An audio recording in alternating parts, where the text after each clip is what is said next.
Bien, buenos días, buenas tardes, buenas noches. Decimos eso porque, bueno, como dijimos la vez pasada, no sabemos en qué momento del día ustedes se encontrarán con el video, con este segundo video. En este segundo video, en esta segunda ocasión, nuestro propósito es presentarle a este autor que es Juan José de Soiza Reilly.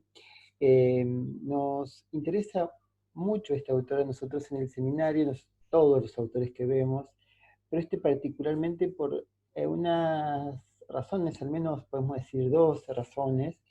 En su momento nosotros fue un descubrimiento, lo descubrimos trabajando en el seminario a partir de la sugerencia de la profesora que estuvo a cargo durante muchos años y que nos acompañó o que acompañamos a ella, que es Paulina Brunetti.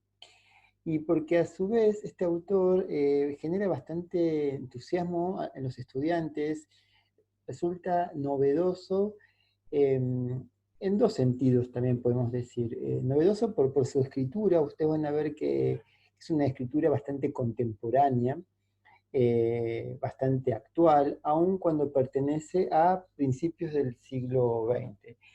Y a su vez, a los estudiantes les interesa el modo en que trabaja ciertos temas de este autor. Así que bueno, arrancamos este segundo video eh, concentrándonos en esta figura que es Juan José Solís Reilly. Y como venimos pensando y proponiendo en el seminario, eh, vamos a pensar a este autor, a este periodista, escritor, y vamos a jugar con esos dos nombres, periodista, escritor, porque es interesante en el caso de Sois Reilly, vinculado a su vez con un medio periodístico importante que es Caras y Caretas. Él fue un escritor, inició su trabajo en Caras y Caretas, fue reconocido también a partir de su trabajo en Caras y Caretas. Sus primeros viajes al exterior, a Europa, fueron por medio de este semanario, en realidad, que es Caras y Caretas.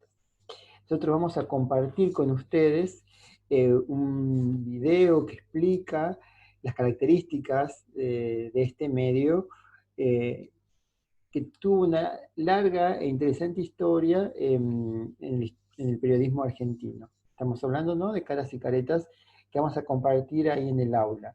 Bien, entonces dijimos que nos vamos a concentrar en este autor, en Soy Reilly. Eh, pero antes de arrancar con Soy Reilly, nos vamos a detener a pensar una cuestión interesante que es el canon. Eh, pero me había olvidado de esta pequeña diapositiva que es interesante también, porque decíamos que vamos a pensar a este autor en la relación periodismo-literatura. Y él dice lo siguiente en esta cita: mis comienzos en el periodismo arrancan del primer día que nací. Nací gritando el aviso de mi nacimiento. ¿Qué es el periodismo? Un eterno grito anunciador de cosas nuevas. Decimos que es interesante porque en Soy Serrelli vamos a ver que es un escritor que se nombra a sí mismo como periodista. Y no reniega de esa condición, no reniega y no cuestiona ese lugar, se asume a sí mismo como ese periodista que escribe en la prensa gráfica y que también luego hará periodismo en la radiofonía argentina durante un tiempo importante en los últimos tiempos de su vida. Entonces, aquí, a diferencia de lo que veíamos en la relación escritor-repórter en Martí, ¿no?, que ahí había una tensión, cuando aparece la figura del repórter, en este caso se asume a sí mismo como un periodista y no reniega de esa condición. Eso lo vamos a ir viendo a medida que avancemos en el recorrido de este pequeño video. Decíamos que nos importa detenernos a pensar un ratito en el canon. ¿Por qué nos importa detenernos en el canon? Nosotros en la primera y única clase presencial algo le preguntamos a ustedes sobre qué era el canon. Ustedes dijeron que podía ser un listado de autores reconocidos valorados positivamente, podríamos incluso decir de modo muy rápido y poco académica.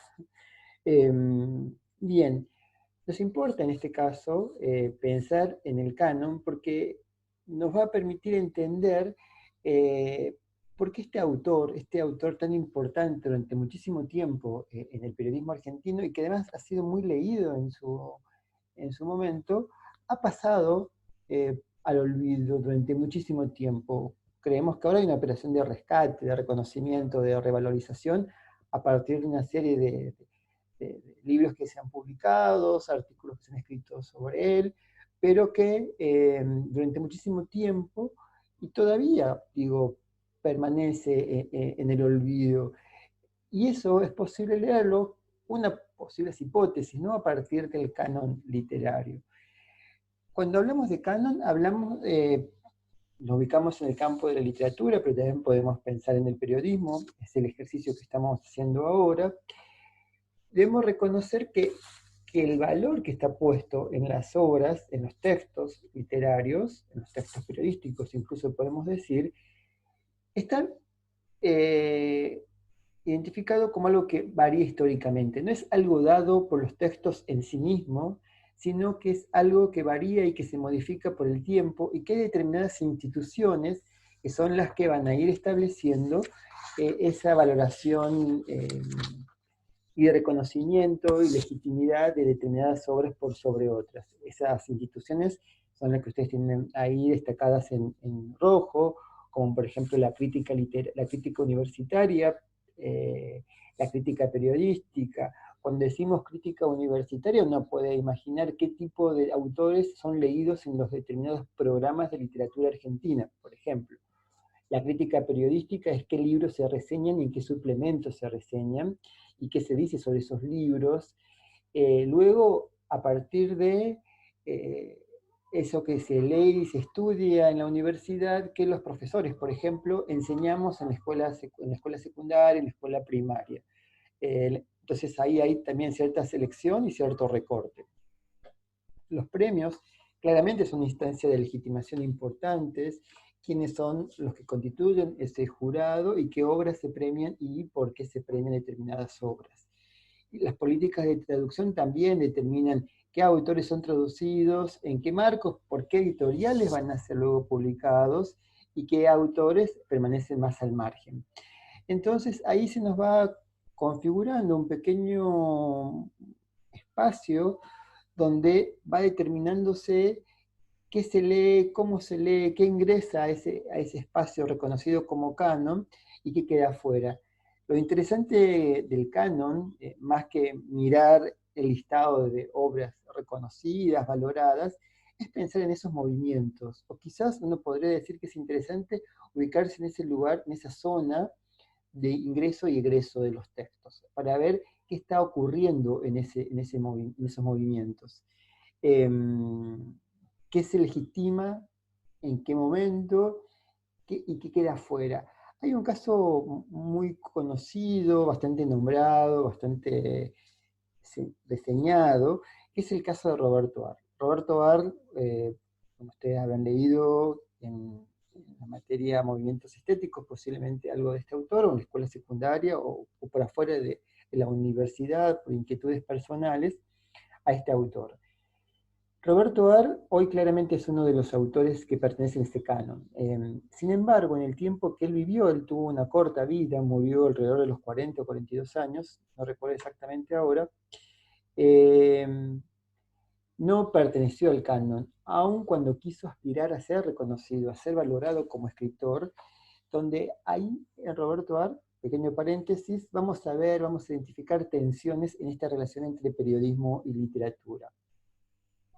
Decíamos entonces que Roberto Ar es interesante porque en el momento en que él vivió, no fue un autor reconocido, valorado por la crítica, sino que luego de su muerte es reconocido. Hay una clara operación que es la de la revista Contornos, que hay una valorización, revalorización de la obra de Art y a partir de allí empieza a ingresar a esta especie de canon. Nos interesa, decíamos, esta idea de canon porque nos va a permitir entender algunos aspectos de Soy Sarrel, de cómo ha sido leído, por qué ha quedado afuera de ese canon. Y nos interesa esta definición de Martín Cohen. Martín Cohen es un crítico, es un profesor de teoría crítica en Buenos Aires, y además es un escritor con una gran producción literaria, interesantes novelas, y él aquí dice lo siguiente sobre el canon. Se dirimen centralidades y periferias, valores y disvalores, consagraciones y postergaciones, pedestales y olvidos. También se determina qué literatura va a ser leída y qué literatura no va a ser leída, era lo que decíamos hace rato, y de qué manera va a ser leída esa literatura, dentro de qué tradición, con qué categorías, con qué sentidos. Entonces, esta idea de canon nos va a permitir eh, ingresar a entender algo de lo que ocurre con Soy Sarrelli, y más adelante también entender qué pasó con Osvaldo Soriano, que es otro de los autores que proponemos en este recorrido en el seminario. Bien, dicho esta primera parte rápida sobre el canon, nos interesa ahora sí este autor que es Soy Sarrelli, eh, que tuvo una gran producción. Uno primero puede partir de allí. Escribió novelas, crónicas, obras de teatros, y realizó programas radiales que fueron muy escuchados en ese momento. Eh, él ingresa a trabajar en Caras y Caretas, ahí está en un año, que es 1908, también en Pebete, Fray Mocho, en La Nación y La Razón. Y un aspecto que es importante es que, algo dije hace rato, él va a viajar como corresponsal a Europa y va a hacer entrevistas a grandes celebridades en ese periodo de principios del siglo XX. Entonces, sus textos luego van a ser leídos en Caras y Caretas. Como decíamos también, él se reconoce como periodista y vive de su práctica periodística. Y se asume así su identidad de periodista, que vamos a ver en el campo periodístico de la época, y como venimos viendo a finales del siglo XIX, esa es una tensión, ¿no? Porque hay otros escritores, incluso Roberto Arlt, unos años después, tiene una tensión porque quieren ser escritores, se consideran escritores, sin embargo tienen que vivir del periodismo. Digo, esa tensión o ese problema, esa molestia o incomodidad, no la vamos a encontrar en este autor, en Soy Sarrelli. Y contó con un amplio y variado público, desde los nuevos lectores vinculados a la industria cultural. Ustedes saben que a partir de la ley de educación de finales del siglo XIX, la ley por Sarmiento propuesta, eh, empieza un proceso de alfabetización cada vez mayor. Eso produce que haya más lectores y que haya una variedad de producción periodística en la época. Entonces, estos nuevos lectores van a encontrar allí un interés en la producción de Soy Sarrelli, y también, digo, la élite de Buenos Aires, sobre todo, va a leer sus textos para cuestionar mucho lo que él dice allí. Eh, y también, por esa profusa producción que él tiene, porque tiene muchísimos lectores, va a generar enconos, va a generar molestias por algunos escritores. Ustedes saben que en la década del 20 se crea la revista Martín Fierro, que nucleó a un conjunto de lo que decían vanguardistas de la época en Argentina. Allí se puede localizar parte del movimiento vanguardista que se está generando en Argentina. Digo, va a estar Borges, va a estar Olivero Girondo, digo, son dos de las figuras más representativas, entre otros. Tiene una revista, ese grupo, Martín Fierro, también conocido como Grupo Florida, y que muchas veces ha sido leído ese grupo en relación a Boedo, que es un grupo de escritores socialistas y que consideraban, socialistas anarquistas, y consideraban la literatura como un vehículo, un medio para la transformación social. Digo, después de esos dos modos de pensar a esos dos grupos, es cuestionado, relativizado, como si estuviesen enfrentados, pero sí, sin embargo, fueron dos grupos intelectuales importantes en la época.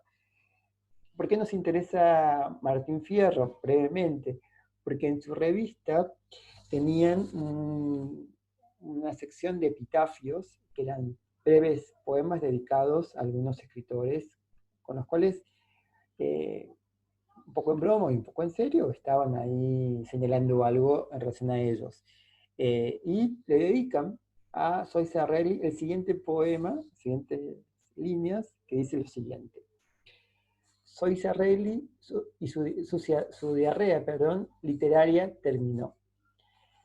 Esta su lápida sea, ¿qué querrá decir esto? Bueno, dice la puta que lo parió. Primero uno podría pensar que está queriendo decir con su diarrea, digo, bueno, ahí tiene que ver con su profusa producción, con todo lo que él escribe en la época. Bueno, acá está valorado de modo escatológico, como está indicado allí, y bueno, por supuesto con una valoración claramente negativa y con un insulto, bueno, que en nuestro presente también tiene resonancias, ¿no? En términos políticos, de lo que es un modo de decir político en los últimos años. Bien, nos interesa a su vez de Soy Sarrelli pensar en la bohemia. La pregunta es, ¿qué es la bohemia? Entre finales del siglo XIX y los años que rodean la época del centenario, el término bohemia hace referencia a un grupo de intelectuales y artistas que, acá dice la cita de este autor Sánchez, que se dedicó a leer a Soy Sarrelli, en relación al anarquismo, dice, frente a la hostilidad del mundo burgués, emprendieron un acercamiento a los circuitos culturales del movimiento anarquista que crecía vertiginosamente. Este autor Sánchez dice que, si bien Soiza estuvo vinculado al movimiento vanguardista, no respondió a lo largo de los años al movimiento o al núcleo duro de ese grupo, pero estuvo vinculado y tenía una especie de círculos, de espacios, de encuentros. Acá es lo que dice en la segunda fragmento. La bohemia es asociada a una moda, a determinados oficios, en especial al periodismo, y a ciertas formas de sociabilidad masculina y noctámbulas, como las redacciones de los periódicos, los cafés y las cervecerías. En ese espacio también Soiza se encuentra con escritores, con colegas, en ese espacio de la bohemia porteña, sobre todo. Nos interesa marcar dos etapas de la producción de Soiza, dos etapas que no son separadas temporariamente, que uno puede decir dos rasgos, dos líneas, pero que sí nos permiten distinguir un tipo de escritura frente a otro modo, o sobre qué personajes prestaba atención frente a otros, ¿no? Ahí como vamos a reconocer dos etapas, decimos dos líneas, dos enfoques. Por un lado va a figurar esto que decíamos, que él viaja a Europa y él se entrevista con las grandes figuras de Europa, con las personalidades de la época. Entonces hay una divulgación de la cultura europea a través de sus celebridades, crónicas, entrevistas, muchas de ellas aparecidas en el periodo 1907 y 1908 en Cara y Caretas. Nosotros les vamos a proponer una lectura de ese periodo, que es la entrevista que le hace el rey de España. Es una entrevista relativamente corta, y lo que importa, que algo vamos a trabajar más adelante en el próximo encuentro, esta relación crónica-entrevista, que vamos a ver cómo opera en él. Y luego este segundo grupo de textos que se detienen en la caótica y bullante Buenos Aires, con todos los personajes raros. También realiza viajes al sur. Esto es un material que encontré preparando esta clase. Él hace un viaje al sur y se va a entrevistar con una serie de presos eh, que estaban detenidos en la cárcel del sur. No recuerdo exactamente el nombre. Es un material que está disponible digital, así que y a quien le interese le podemos compartir. Digo, para no subir todo el material al aula. Porque una de las particularidades de Soysa, que lo que no dije, es que costó mucho durante mucho tiempo encontrar material de sus libros y de sus textos. Entonces, bueno, decíamos que desde hace un tiempo a esta parte hay una operación de rescate, de reconocimiento. Las celebridades aparecen en Argentina a finales del siglo XIX y es un fenómeno, como un fenómeno de masas, y se relaciona con la profesionalización del escritor. Y acá esto es una frase de Josefina Ludmer, que es en este libro que se llama El cuerpo del delito, que está acá, no sé cómo mostrarlo bien. Soysa Raley enuncia su estética del periodismo, la intimidad de la fama. Y quisiera leerles un pequeño fragmento, ¿no? Para ponerlo en el PowerPoint. Dice lo siguiente. Volvamos, dice en su desarrollo, Ludmer, volvamos a los 100 hombres célebres de Soysa Raley, que era un libro que él publicó que agrupaba todos los textos, entrevistas, crónicas que hizo estando en Europa. Porque allí se puede ver claramente una posición, un sujeto, perdón, creo que estoy leyendo, sí estoy bien, perdón, vuelvo a leerlo. Volvamos a los 100 hombres célebres de Soysa Raley, porque allí se puede ver claramente una posición, un sujeto que tiene al periodismo como forma de vida. Y ser periodista es ser moderno, y que escribe sobre los nuevos símbolos humanos. En algunas entrevistas enuncia su estética del periodismo, que es el de la intimidad de la fama. Esto es lo que nos interesaba, que es la intimidad de la fama. Dice, no importan tanto las palabras del célebre entrevistado, dice, retomando algunas ideas de Soysa, esto de citar textualmente al otro, eso es lo que hace la taquigrafía, y mostrar la entrevista antes de ser publicada en cosas del idioma del manual. Del idiota del manual, perdón. No sé si van a entender, estoy bastante confusos. Del célebre, acá es lo que nos importa, sí, del célebre importa precisamente lo que no dice. Su mundo, su escena, sus gestos. Lo que importa del célebre es la intimidad de la fama y lo que le corresponde como periodista es inventar un alma para los célebres. Y recupera esto Josefina Ludmer, citando textualmente a Soysa Raley. Yo creé ese sistema de la intimidad con el retrato físico, el ambiente, los gestos, las sonrisas, para saber lo que realmente quiere decir el célebre. Porque el periodista entrevistador de los célebres es en realidad un poeta modernista y no un mero periodista. Esto bueno, creo que fue bastante confuso en la lectura, me pido disculpas. Lo que va a aparecer es ese ejercicio que va a hacer Soysa Raley, que nos va a interesar y que vamos a recuperar en el próximo encuentro, que es cuando se encuentra con estas celebridades, qué rescata de lo que dicen y qué es esa capacidad del escritor periodista de observar y de registrar y de retomar todo eso que acompaña a ese personaje y a ese célebre y que va a ser tan relevante o más relevante incluso podemos decir de lo que está señalando textualmente.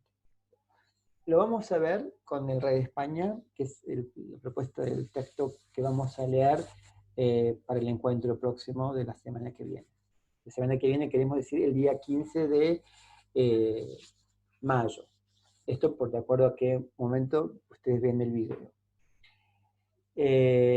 Y Josefina Ludmer va a plantear también esto, que es una cita que nosotros recuperamos de ella, que dice lo siguiente. Lo que importa en las crónicas de los 100 hombres célebres es que registra nítidamente en la Argentina los antagonismos aparentes que produce la cultura popular de la fama. Son encuentros con genios, talentosos y también con marginados, bohemios, locos y criminales. Los célebres están en el exterior, en Europa, y los célebres marginados en la Argentina y Uruguay. Esto para pensar en esa tensión, en esos dos grupos conjuntos de líneas o enfoques que él va a estar presentando en sus textos. las celebridades de Europa y estos personajes bohemios, locos, extravagantes, prostitutas de la época. En el segundo punto, perdón, voy a volver para atrás para que se entienda, que es esto sobre la ciudad, sobre la parte caótica y bullante de Buenos Aires. Sobre este segundo punto, como escenario privilegia a los bajos fondos de la ciudad, donde explora las costumbres marginales, la noche, la prostitución, los consumos de la clase alta, la pobreza de la bohemia. Y nosotros vamos a proponerle dos lecturas vinculadas a este segundo grupo, que son Paraísos Artificiales y la cultura chic de Mar del Plata. Porque él se va a detener, es interesante también, se va a detener a prestar atención a los consumos de la clase alta de Buenos Aires. Y es interesante qué va a estar mirando él, qué va a estar registrando y observando de esas prácticas culturales, bueno, en este caso de la cultura chic y también de paraísos artificiales. Bien, algo que nosotros nos solíamos de tener en las clases presenciales, y aquí ya estamos bastante más limitados porque la idea es que el video no sea muy extenso, es la relación entre Roberto Art y Zoe Reilly. Bueno, que en este libro, que es El cuerpo del delito, Josefina Ludmer, que acá recuperamos algo que dice Jorge Panesi en relación a Josefina Ludmer. Tanto Josefina Ludmer como Jorge Panesi fueron profesores de teoría literaria en la Universidad de Buenos Aires. Luego Josefina Ludmer hizo mucho su investigación y su trabajo de docencia en Estados Unidos. En este libro, decíamos, ella va a preguntarse cuál es la figura paterna. Hoy podemos problematizar en sí cuál es la figura paterna, pero bueno, en algún momento algunos críticos se hacen esa pregunta, vinculada con Ártigo. Y acá dice Panesi lo siguiente: la genealogía de Art, postula Ludmer, en este libro que yo les muestro, no está ni en Dostoyevsky ni en las baratas traducciones españolas, un tópico explicativo de la crítica argentina para el estilo de Art, que él escribía mal, ¿no? que tenía problemas en su redacción. Esa es una de las críticas que se le solía hacer en el periodo en que él vivió. Digo, Dostoyevsky ni las malas traducciones, allí no está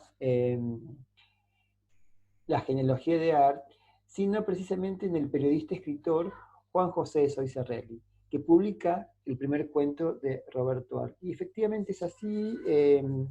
Hay un aguafuerte de Roberto Art, que es la que solemos leer en clase, que escribe lo que implicó para ese joven muchacho que va a presentarle a este reconocido escritor, Soizarrelli, este conocido, prestigioso, leído escritor, un cuento para ver si tenía posibilidades de ser publicado en el diario en el que él trabajaba. Y efectivamente, tiempo después, este joven muchacho, sería Arte, efectivamente le publican el cuento a través de Soizarrelli. Soizarrelli publica su cuento y hay una linda y emotiva aguafuerte vinculada con ese encuentro, cuando lleva a que se publique un cuento, si estaba de acuerdo, que lo leyera primero, y luego de la sorpresa cuando unos amigos le van a avisar a este joven muchacho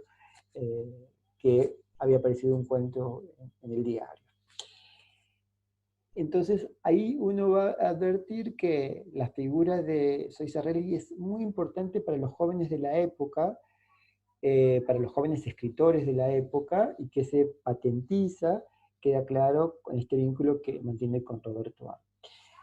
Por último, vamos a ir un poco más rápido, porque ustedes van a tener un texto para leer sobre esto, que es un texto de Juan Terranova, que es un escritor argentino, forma parte de la joven generación de escritores argentinos, que están entre los 40 y 50 años, digo, están en ese periodo, eh, él se va a preguntar por qué Soy Israeli pasó al olvido, por qué se olvidó de él. Pero antes de efectivamente el texto de Terranova, está este texto de Ludmer que les he mostrado que ya empieza en el año 2000 a indagar sobre Soy Israeli. Eh, Luego aparece una publicación en la revista Los Tres Galgos, que ahí escribe efectivamente Juan Terranova, y a partir de allí hay algunas publicaciones más por la Biblioteca Nacional, aparecen textos de Soy Israeli y Mercado Libre, aparece una edición de La Ciudad de los Locos, creo que estoy bien diciéndolo, y que tiene un muy buen prefacio, introducción de un escritor. Estoy chequeando, sí, La Ciudad de los Locos. Estaba chequeando el nombre. Bien, ahí vamos a tomar dos hipótesis para pensar en este olvido. Una hipótesis vinculada al señalamiento de Susana Rodker en el libro que compartimos un capítulo, La invención de la crónica. Dice Rodker que la crítica literaria estableció una distinción, separación en las escrituras modernistas, escindió para la lectura de estos autores la literaria o poética de las escrituras destinadas a la prensa, instancia de producción comercial, sin ver allí una continuidad y manteniendo un estereotipo de literaturas puras y géneros literarios. ¿Qué querrá decir ella? Bueno, se separó y se leyó, por ejemplo, a Martí, a Darío, y se deja de lado a todos aquellos escritores que vivieron específicamente de la producción periodística, y que allí había una continuidad de las escrituras modernistas. Y ella incluso dice, en esa separación va a quedar afuera Soy Serrell, va a prestar atención a la escritura literaria de estos grandes referentes, y quedan afuera otro conjunto de escritores. Y por último, el texto de Terranova es interesante, ustedes van a poder leer la argumentación que él hace, él recupera unos fragmentos también del cuerpo del delito, de Ludmer, va a recuperar a una también crítica y escritora, Elsa Druclarov, porque va a plantear Terranova al comienzo de su artículo, bueno, si eran afines, si Roberto Art lo reconocía a Soy Serrelli, ¿por qué uno pasó al olvido y por qué otro formó parte de este canon? ¿No? ¿Qué ocurrió allí? Bueno, y recuperé este fragmento, perdón, no fragmento, un capítulo de Elsa Drukarov, donde ella va a señalar que AR efectivamente es una operación para ser reconocido. Hay un interés en ejercicio en su propia escritura, sobre sus reflexiones que trascienden los textos literarios, donde hay un interés para ser valorado. En cambio, en Soy Serrelli no habría eso. Dice, este es como estoy expoliando prácticamente el artículo de Terranova, porque esto es lo que él señala al final, pero es interesante toda la argumentación. Dice que Soy Serrelli quiso pertenecer a los incipientes pero poderosos medios de comunicación de la Argentina. El periodista escritor cultivó cierta indiferencia en lo que se podría llamar los métodos de canonización. No le importó estar allí. Y dice esto que es importante porque también tiene resonancias y ecos para pensar el presente, es la crítica literaria no estuvo preparada para Soy Serrelli. Para la mayoría de la crítica resulta muy difícil leer por afuera de las premisas elitistas, ubicándose en una distraída superioridad y desdén frente a los medios masivos de comunicación. Digo que es interesante y que hay resonancias porque nosotros partíamos en este pequeño video sobre lo que es el canon. Y terminamos también recuperando esta idea de que no le importó formar parte del canon, y, y cuando pensamos en el canon pensamos en la crítica literaria, y cómo esta crítica literaria, en sus ejercicios de lectura, distingue entre lo que es valorado, forma parte consagrado, legitimado, y que queda afuera. Y lo que señala Terranova es que muchas veces la crítica literaria, en una posición elitista, desdeña, pasa por alto, mira con prejuicio, lo que ocurre en los medios de comunicación, en ciertas propuestas estéticas que pueden generarse en los medios de comunicación y que a su vez se vinculan en muchos casos con la cultura popular. Y quizás cada tanto uno tiene que auscultar allí qué está ocurriendo en esos espacios. Medios de comunicación, o hoy podríamos pensar en otros modos de circulación de material discursivo, que no son solo los medios de comunicación en nuestro presente, pero pensar en eso que ocurre eh, por afuera de los circuitos literarios cerrados. Y no quizás rechazar de lleno siempre y a priori todo lo que tiene que ver con lo popular. Es eso quizás lo que estaba planteando Terranova en relación a Soy Sarrelli. Digo, Soy Sarrelli no le interesó formar parte del canon y la crítica literaria a su vez no estuvo preparada para leer lo que estaba ocurriendo con él. Y quizás por eso una hipótesis es que pasó al olvido. Bien, terminamos este video, vamos a volver sobre él el próximo encuentro. Cuando decimos próximo encuentro, estamos refiriéndonos al 15 de mayo, en un encuentro que va a ser, creemos, cruzando los dedos, a través de Zoom.